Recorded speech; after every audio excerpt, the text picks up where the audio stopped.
P P James തുടരുന്നുണ്ട്.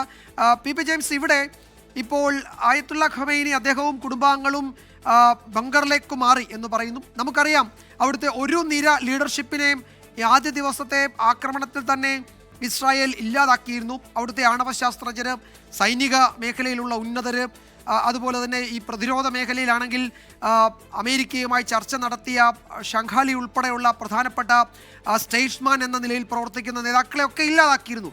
അപ്പോൾ ഈ ലീഡർഷിപ്പിനെ എലിമിനേറ്റ് ചെയ്യുക എന്ന നിലയിലേക്ക് ഇസ്രായേൽ പോകുന്നു എന്നൊരാശങ്ക ഉള്ളതുകൊണ്ടാണോ ഈ നിലയിൽ ബങ്കറിലേക്കൊക്കെ അയത്തുള്ള ഖമൈനി മാറി കുടുംബാംഗങ്ങളോടൊപ്പം എന്ന റിപ്പോർട്ടുകൾ ഇപ്പോൾ സ്ഥിരീകരിച്ചു വരുന്നത്? ആ പശ്ചാത്തലത്തിലാണോ? വിജയകുമാർ, തീർച്ചയായിട്ടും അങ്ങനെ തന്നെ സംശയിക്കേണ്ടി വരും. വിജയകുമാർ, ഇപ്പോൾ നമ്മൾ കണ്ടുകൊണ്ടിരിക്കുന്ന ദൃശ്യങ്ങളിൽ തന്നെ ഒരു സ്റ്റേറ്റ് ടെലിവിഷൻ ചാനലിനെ അറ്റാക്ക് ചെയ്യുന്നത് ഒരു രാജ്യം, ആ രാജ്യത്തിൻ്റെ ഭരണം ഞങ്ങളുടെ കയ്യിലാണ്, ആയത്തുള്ള ഖൊമേനിയാണ് ഇവിടെ ഉള്ളത്, അദ്ദേഹത്തിന് വേണമെങ്കിൽ സ്റ്റേറ്റ് ടെലിവിഷനിലൂടെ ഇതറിയാം, അതിനുള്ളൊരു സാധ്യത അടച്ചു കളയുമ്പോൾ ഒരു അട്ടിമറിക്കുള്ള നീക്കത്തിൻ്റെ ആദ്യ സൂചനയായിട്ട് തന്നെ കാണേണ്ടി വരും. കാരണം സാധാരണ ഒരു രാജ്യത്ത് ഭരണം പിടിച്ചെടുക്കുമ്പോൾ ആദ്യം സൈനിക കേന്ദ്രങ്ങളും അവിടുത്തെ ടെലിവിഷൻ ചാനലുകളും മാധ്യമ സ്ഥാപനങ്ങളുമാണ്, ഔദ്യോഗിക ചാനലുകളുമാണ് പിടിച്ചടക്കുക. അത് പാകിസ്ഥാനിലും മറ്റു രാജ്യങ്ങളിലൊക്കെ ഉണ്ടായിട്ടുള്ളതാണ്. മുഷാഫ് ഭരണം പിടിച്ചപ്പോൾ അവിടുത്തെ ടെലിവിഷൻ ചാനലാണ് ആദ്യം പിടിച്ചടക്കിയത്. അതുപോലെ ഇവിടെ ടെലിവിഷൻ ചാനൽ തകർക്കുന്നതിൻ്റെ ലക്ഷ്യം തന്നെ ഇറാനിലെ ഭരണകൂടത്തെ ടാർഗറ്റ് ചെയ്യുന്നു എന്ന് തന്നെയാണ്. ഇതിനിടയിൽ വിജയകുമാർ, ഏറ്റവും പ്രധാനപ്പെട്ടൊരു വാർത്ത വരുന്നത് അമേരിക്കയുടെ വിമാനവാഹിനി യുദ്ധക്കപ്പൽ അത് മിഡിൽ ഈസ്റ്റിലേക്ക് വരുന്നു. ഇറാൻ ഇസ്രായേൽ യുദ്ധത്തിൻ്റെ പശ്ചാത്തലത്തിൽ വിയറ്റ്നാമിലേക്ക് പോകാനിരുന്നതാണ്. വിയറ്റ്നാമിലേക്ക് പോകുന്നതിന് ഭാഗമായിട്ട് അവർക്ക് ഒരു വലിയ സ്വീകരണം കൊടുക്കാൻ വെച്ചിരുന്നു. അതെല്ലാം റദ്ദാക്കി വിയറ്റ്നാമിൽ നിന്നും കൺഫർമേഷൻ വരുന്നു. അവിടെ USS എയർക്രാഫ്റ്റ് കാരിയർ നിമിറ്റ്സ്, ഒരുപാട് യുദ്ധവിമാനങ്ങൾ ഉള്ള USS aircraft carrier sales towards the middle east. The aircraft carrier USS നിമിറ്റ്സ് left Southeast Asia after cancelling plans to dock in Vietnam and is headed to Middle East as Israel and Iran do battle. എന്നുള്ള രീതിയിൽ വളരെ കൃത്യമായിട്ട് കാര്യങ്ങൾ വരുന്നു.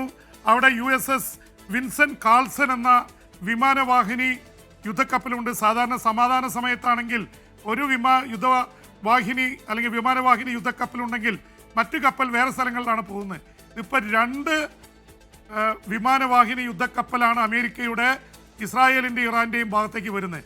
എന്ന് വെച്ചാൽ കാര്യങ്ങൾ ഒരുപക്ഷെ അമേരിക്കയുടെ ഒരു ഇൻവോൾവ്മെൻറ്റിലേക്ക് വരാനുള്ള സാധ്യത കൂടുതലാണ്. 2 തരത്തിൽ വ്യാഖ്യാനിക്കാം.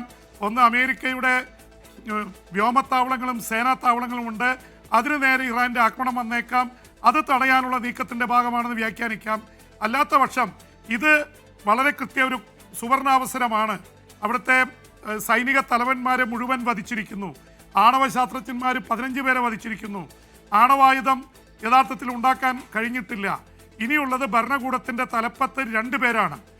പ്രധാനമായിട്ട് ലോകമറിയുന്ന 2 പേരാണ്. ഇറാൻ്റെ പരമോന്നത നേതാവ് ആയത്തുള്ള ഖമേനി, അദ്ദേഹത്തിൻ്റെ തൊട്ടു താഴെ തിരഞ്ഞെടുക്കപ്പെട്ട ഇറാൻ്റെ പ്രസിഡന്റ് മസൂദ് പെസസ്കിയാൻ. 2 പേരും ബങ്കറുകളിൽ ഒളിവിൽ പോയി എന്നുള്ള വാർത്തയാണ് അവരുടെ കുടുംബാംഗങ്ങളടക്കം. സൈനിക മേധാവികളിൽ പലരും ബങ്കറുകളിലും പല സ്ഥാനത്തായിട്ട് ചെയ്തിരിക്കുകയാണ്. കാരണം ഇപ്പം നിലവിലുള്ള പ്രമുഖരെ മുഴുവൻ, സൈനിക തലവന്മാരെ മുഴുവൻ വധിച്ചിരിക്കുന്നു. ഒരുപക്ഷെ ഒരു ഭരണമാറ്റത്തിന് വേണ്ടിയുള്ള നീക്കത്തിൻ്റെ ഭാഗമായിട്ട് ഇതിനെ കാണേണ്ടി വരും.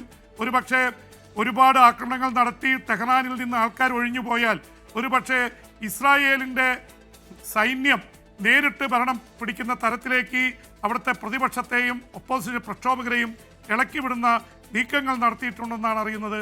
അങ്ങനെയാണെങ്കിൽ അവിടുത്തെ ഇസ്ലാമിക ഭരണകൂടത്തിൻ്റെ തലപ്പത്തിരിക്കുന്ന ആയത്തുള്ള ഖുമൈനിയുടെ എതിർപക്ഷത്തുള്ളവർക്ക് ഭരണം പിടിച്ചെടുക്കാൻ കഴിയുന്ന തരത്തിൽ ഇസ്രായേലിൻ്റെ പിന്തുണ നൽകുമെന്നുള്ള തരത്തിലുള്ള റിപ്പോർട്ടുകൾ വരുന്നുണ്ട്.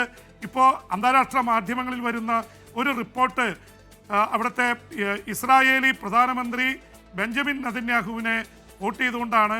അതിൽ ബെഞ്ചമിൻ നെതന്യാഹു പറയുന്നത്, ഞങ്ങളിവിടെ ഭരണമാറ്റം കൊണ്ടുവരും, ഇവിടെ ആയത്തുള്ള ഖുമൈനിയെയും അവിടുത്തെ ഇസ്ലാമിക ഭരണകൂടത്തെയും മാറ്റി അവിടെ യഥാർത്ഥ ജനാധിപത്യ ഭരണത്തെ കൊണ്ടുവരും.